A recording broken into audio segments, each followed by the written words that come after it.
I'm Christina Steele, Adult Faith Formation Coordinator of San Alfonso Liguori Catholic Church.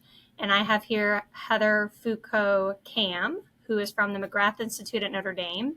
And she is going to be here on April 7th at 6:30 p.m. to speak about faith and reason, partners in search of truth. So we're going to learn more about Heather.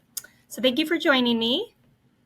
It's a pleasure to be here, Christina. Thank you for this opportunity. I'm very excited. Yeah, we're so happy that you could come for this talk. And so just so people can kind of learn about you, where are you from and which kind of your academic background? Thank you for asking. So my where am I from story is really interesting. So I'm a Canadian by birth. I lived there for most of my adult life. I went to England to study there at the University of Leeds for a bit, and now I'm in the United States. We landed first in Philadelphia, and now we have found a very comfortable home indeed in the Midwest, now that we know what the Midwest is. When I joke that when I landed at the University of Notre Dame and someone asked me where I was on a map, no clue. But now I know, so that's good. In terms of my academic path, so I was received into the church as an infant. So I have the Catholic worldview is the only kind of faith worldview I've ever known. In terms of my academic work, I was a chemical physicist in a past life.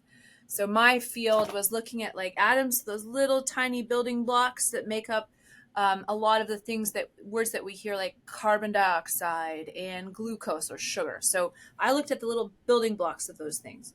And I would move them around on a computer and see what happened when they came close to each other. So I was a chemical physicist. I started teaching high school because I quickly realized that shock horror. Sorry about that, friends.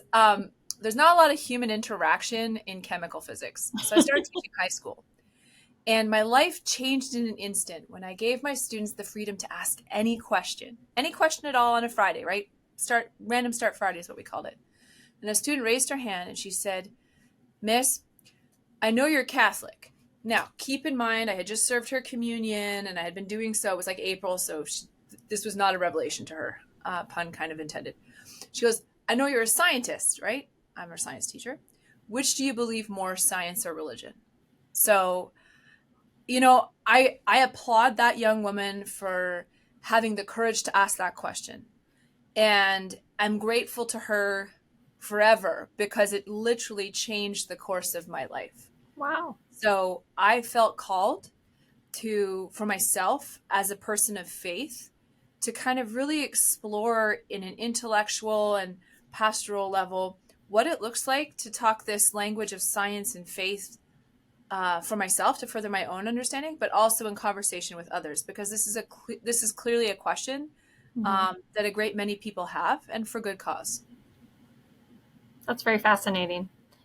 Yeah, I remember when I first started studying theology, and I just assumed because it's in the media that we believed, that the earth was only created in 7 days and that we couldn't believe in evolution. And it's so much more complex than that. But in secular media, they break it down as such simple little snippets and really don't know what the church teaches on science. And so there's been a lot of confusion through that. That's it. And I think it is the task of all of us to kind of ask the kinds of questions that I hope I'm going to get asked when I'm with y'all, so we can kind of grow in faith together, right? Faith seeks understanding. So how do we get that? By listening and by having conversations. And I think that will go a long way, Christina, you're right, to maybe having the conversation about evolution, maybe understanding how the universe was created and why that is not a threat to who we are as believers. So I'm really looking forward to having those conversations with you all, to be honest. Very excited.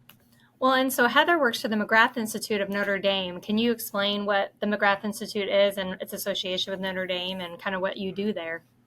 Wonderful. Thank you. So the McGrath Institute for Church Life is located in Geddes Hall, right next to the library. So for those of you that have been on campus, there's a statue of Moses. We're like right there.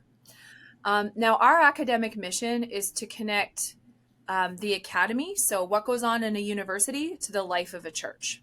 And this is precisely the reason why I'm in theology.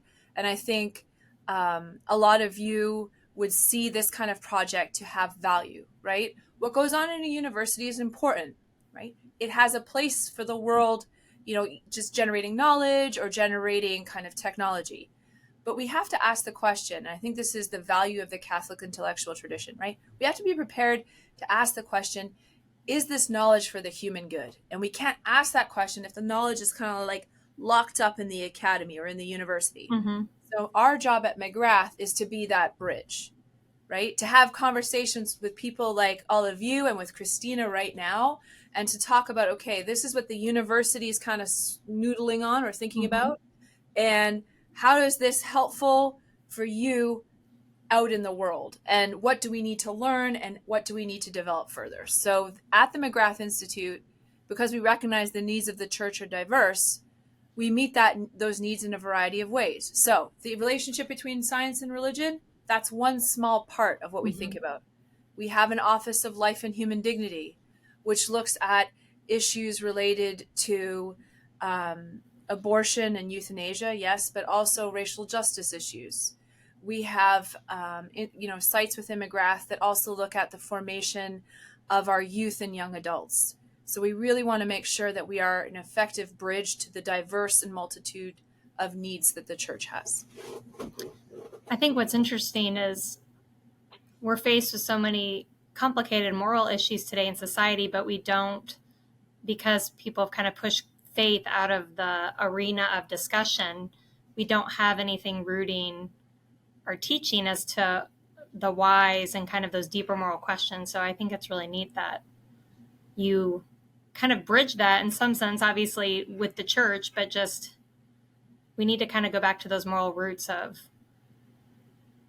the intellectual tradition. Yeah, exactly. And that's the area of theology or the study of the faith that I'm involved in. So I kind of fit in the box of a moral theologian, because Christina is absolutely right.